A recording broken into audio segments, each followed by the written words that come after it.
ये नरम मजेदार पंपकिन पराठा आप लोगों ने खाना है अपने नाश्ते में पसंद के अचार, रायते, चटनी या सालन के साथ। इसका कोई साइड इफेक्ट नहीं है, बहुत ज्यादा ये हेल्दी है, सब लोग खा सकते हैं जो वजन कम करना चाहते हैं या वैसे ही हेल्दी डाइट खाते हैं।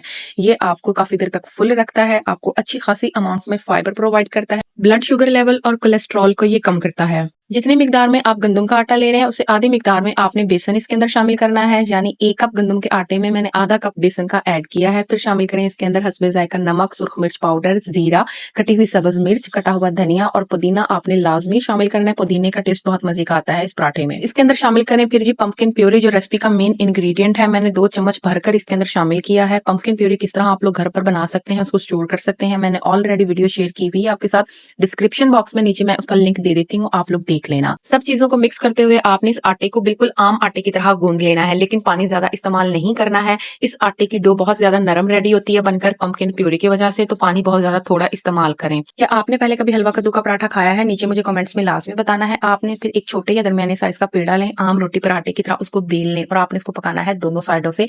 1 टेबलस्पून मैंने मेल्टेड देसी घी का इस्तेमाल किया है, आप ऑलिव ऑयल या ऑयल भी इस्तेमाल कर सकते हैं। ये पराठा खाने के बाद ना अगर आपको कद्दू नहीं पसंद है तो आपको पसंद आने वाला है। वीडियो को लाइक एंड शेयर करें, चैनल को सब्सक्राइब कर लें।